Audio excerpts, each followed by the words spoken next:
সমস্যা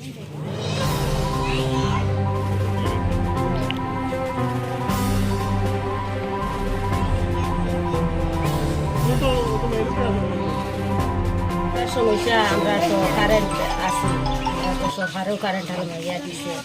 তখন আমরা উপস্থিতে এখন কারেন্টের বিলটা আমরা একটু জমছে, জমার কারণে আমরা বিলটা আমরা জরুরির কাছে আমরা দিচ্ছি। আমরা লাইনটা তো কাটি গেছে, তারে ঘরে বলছি আমরা লাইনটা লাগাইয়া আমরা বিলটা দিয়া দিছি, তারে লাইনটা লাগাইয়া এখন তো হে টাকা বিল তো হে নিচে আমরা কাছ থাকি নেওয়ার পরে এখন তো আমরা কারেন্টটাও লাগাইয়া দেয় না।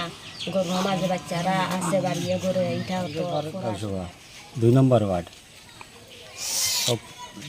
কারেন্ট অফিসের বেসরকারি লোক জফরউদ্দিন,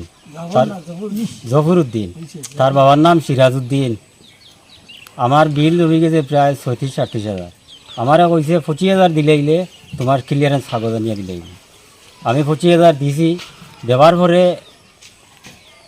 কয়েকদিন গত হইয়া গেছে, আমার ফুলায় ফাইলিছে গত দিন উবনো পাওয়ার বাদে জিগাইল ক্লিয়ারেন্স কাগজ দিলাই না।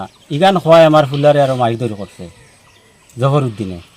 তার আরও ইষ্টি লইয়া হুজা লাঠি লইয়া মারি। দেখো যার বিল যত আছে, ধরো 40,000 আছে, 40,000 মাঝে 30,000, 32,000, 35,000 দেও, কিছু সাবসিডি দিয়া তোমরা বিলটা দেওয়ার পরে আমরা ক্লিয়ার করে দিব, লাইনটা কাজ করে দিব। তারপরে আমরা এদিকে আসলে 7-8 ফ্যামিলি অনেক দরিদ্র, মানেও তো এত টাকা পয়সা আলা নাই, খুব গরিব।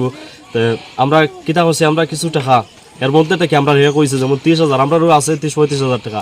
এখানের মধ্যে আমরা 18,500 টাকার মতো আমরা নিজের ব্যক্তিগত আমার ফ্যামিলির 8,500 টাকার মতো আমরা দিছি তারে।